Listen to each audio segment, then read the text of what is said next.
নমস্কার। আজকে আরো একটি মঙ্গলবার।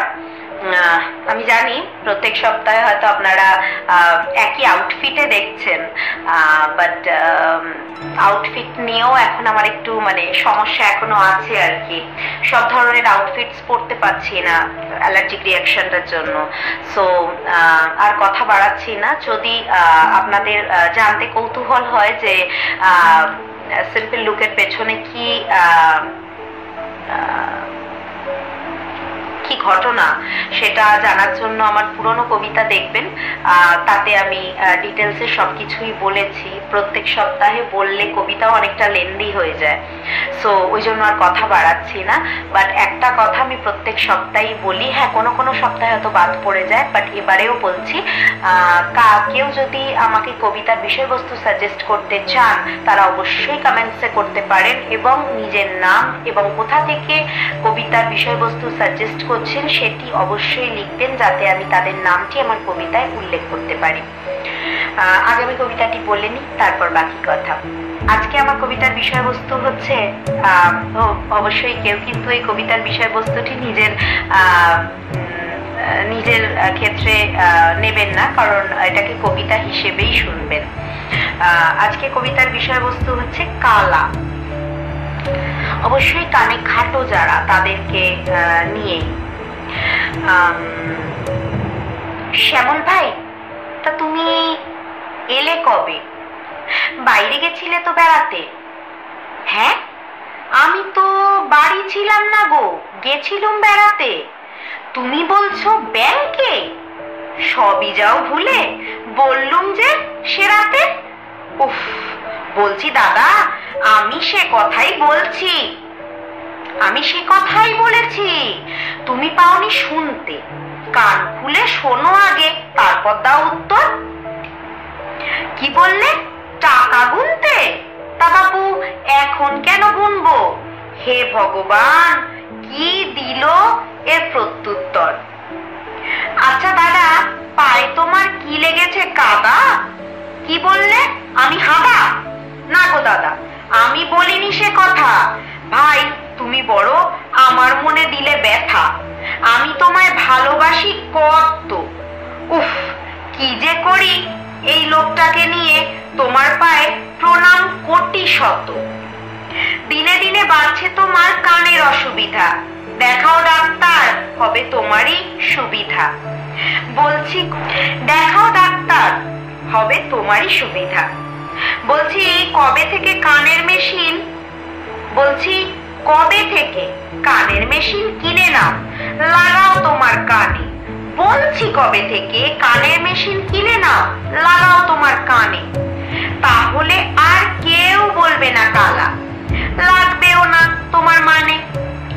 কানে তুমি বদ্ধ কালা, এর জন্য দেয়া উচিত তোমার গলায় সুন্দর রজনীগন্ধার মালা। কি বললি? আমি কানে কালা? এই দেখো, কালাকে কালা বললে ঠিক পায় শুনতে। এতক্ষণ এত কথা বললাম, কত করলাম ঝক্কি, কিছুই পেল না শুনতে। কান কি নিয়ে গেছিল তোমার তখন কাকপক্ষী? আমি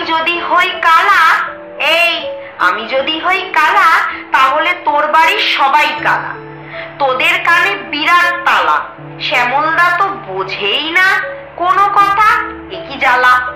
ভালো কথায় বললুম, দাদা তুমি কানে পাও না শুনতে, কেন একটা তো মেশিন, পারছো না কিনতে। কত আর টাকা লাগবে গুনতে? মনোজদা বলো দেখি, ভুল কিছু বলেছি? শ্যামলদা শুধু শুধু করছে রাগ। এতগুলো কথা শুনতে পেল না কিছু। শুনলো কালা শব্দ, যা বলেছি খুব নিচু স্বরে, কথার পিছু। দেখ, ভূতকে ভূত, অন্ধকে অন্ধ, মোটাকে মোটা, যেমন নেই বলতে তেমনি কালাকে বললে কালা রাগ হয় ভাই। আর একবার যদি বলিস কামড়ে দেব পায়ে, হয়ে নিচু। আর একবার যদি বলিস কামড়ে দেব পায়ে, হয়ে নিচু। ধন্যবাদ। আজকের কবিতাটা একটু রসিক ভাবে বলার চেষ্টা করলাম। অবশ্যই দুটি নাম আমি ইউজ করেছি। নাম দুটির সাথে বা পরিস্থিতির সাথে কোথাও যদি কোনোভাবে মিল থেকে থাকে তাহলে আমি আগে থেকে অবশ্যই ক্ষমা প্রার্থী, কারণ আমি র্যান্ডমলি কিছু নাম আমার কবিতাতে ইউজ করি, ইন্টেনশনালি অবশ্যই নয়। আর সেই জন্যই আমি আগে থেকে ক্ষমা প্রার্থী।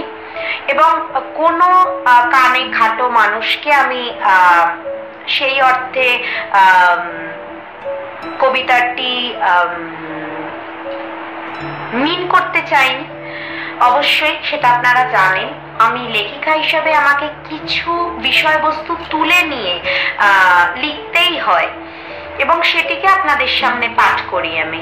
তো সেক্ষেত্রে কোথাও কোনো মিল থেকে থাকলে আমি একান্তভাবে অনিচ্ছাকৃত সেটা আপনারা জানেন এবং একান্তভাবে আমি ক্ষমা প্রার্থী। কবিতাটিকে কবিতার মতো করে শুনবেন এবং এর মধ্যে যে রসবোধ রয়েছে সেটিকে আস্বাদন করার চেষ্টা করবেন। আমি অন্তত সেটাই আপনাদের কাছে এক্সপেক্ট করব। সো এর বাড়তি কথা আমি আর বলছি না। আমার চ্যানেলটি, আমার চ্যানেলের কবিতা, আমার লেখা কবিতা আপনাদের কেমন লাগছে আপনারা অবশ্যই কমেন্টসে জানান এবং ভালো লাগলে অবশ্যই সাবস্ক্রাইব করুন, বেশি বেশি করে শেয়ার করুন যাতে অন্যদের কাছে আমার কবিতা পৌঁছয় এবং নোটিফিকেশন বেলটি অন করে দেবেন যাতে সবার আগে আপনাদের কাছে নোটিফিকেশন পৌঁছে যায় আমি কবিতা বা কার্টুন ছাড়লে। আমার আরো যে চ্যানেলটি রয়েছে এবং যে পেজেসগুলি রয়েছে সেগুলো সম্বন্ধে আপনারা অবহিত, আপনারা জানেন এবং আমি আর বাড়তি কথা বলছি না। আজকের মতো টাটা। অন্য আরো একটি মঙ্গলবার আরো একটি সুন্দর কবিতা আপনাদের সামনে নিয়ে আমি চলে আসবো।